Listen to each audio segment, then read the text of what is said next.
don't know why I said that. I know, yeah. Well, it's just like if you'd seen, I don't know, like some Machine Gun Kelly. no, well, yeah, or like some MMA guy nobody knows. You'd been like, oh, I saw this guy, and I'd be like, oh, sweet, I don't care.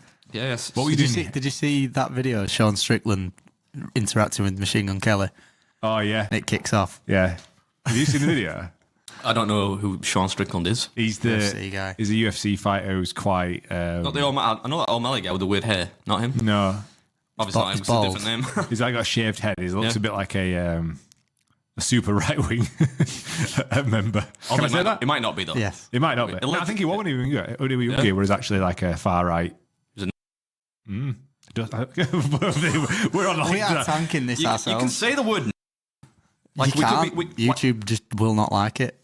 Look, man, YouTube ain't like that sophisticated that it's like analysing audio to pick up the word.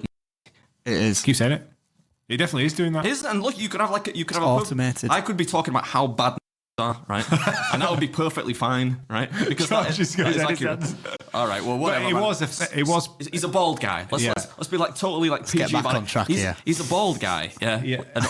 Like a shapeless, formless bald man with absolutely no political allegiance, yeah. And he was interacting with Machine Gun Kelly, saying what, like, I'll beat you up. And Machine Gun Kelly was like, yeah, whatever, man. Like, I'm tough. No, you're not. The scuffle or something in there. No, they didn't have a scuffle. He basically said like, you're the pits of society.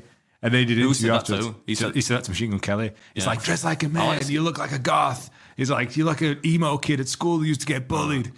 Right, well, I mean... Something like that. Yeah? Along those lines. I was when the anti-Machine Gun Kelly stuff I can get behind, but like not really mocking... George, I hadn't got to live the negotiations whilst I was in Germany last with him. And it didn't go well.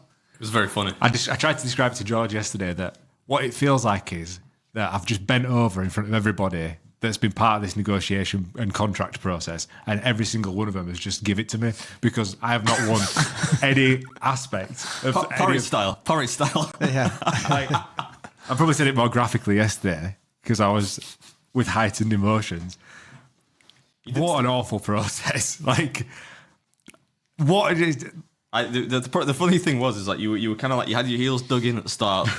Like I'm not moving. I'm not flipping leaving. I'll stay where I am. But the problem is though with the house that you really want to move to is that there's some emotional connection to it. It's really just bricks and mortar. But I know what it's like because like, obviously you want the house and they know that you want the house, so it's hard. Like whereas with me, I'm so stubborn that like I would just never pay more than I think it's worth. I feel like I want to publicly shame the estate agent, but probably won't do that right now. Do that, I think, falls through and everything. Yeah, because it's like still part of a chain and everything, right? Well, not the top end, but no, like you have to sell your house. Yeah. But so miraculously, it's funny how these things work out. As I was negotiating to try and buy my house, another buyer just appeared on that day, didn't they? They were ready to make an offer. So I'm like, I actually swore. Adam was sat next to me, and I swore at this stage. Is that as mad as you get? Is there any like, is there a higher level? Because beyond that, I would, because I was in a different country, so I couldn't do anything. Like I would have gone to the estate agent, grabbed him by his head, boy. Oh shit! You've only got like 3, but jeez, man.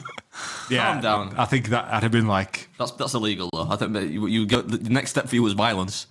Yeah. Oh, right, because there's a big space for you then between like angry and violence. Like if that were me, there were like at least 3 tiers of anger to go through. I've seen how like impatient you can get with people on the phone. You know when they're just like they're going around the houses and you're like, you're having me here.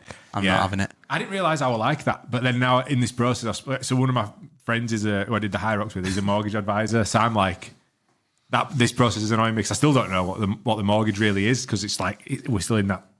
Everybody's like filling out pieces of paper. So he said to me, he's like, you just like to get stuff done sort of straight away, don't you? And I'm like, yeah. Like let's just all agree something and do it, you know? Yeah. Yesterday, they said they had to send some forms to my accountant because as I'm not in a real job, I've got my own business. They're like, we need to see 5 years worth of accounts, your inside trouser like measurement, all this shit. Bra size. And they said, you need to get a reference from your accountant. Same. I had that for the rental. So after a week, no reference has turned up at my accountant's office. So sure enough, I emailing them, put them all into one email and went, what's going on? Why has it not been done? So you got sassy as well. Sassy head shake. So the assistant of my mortgage advisor said, I can just email them over if you want.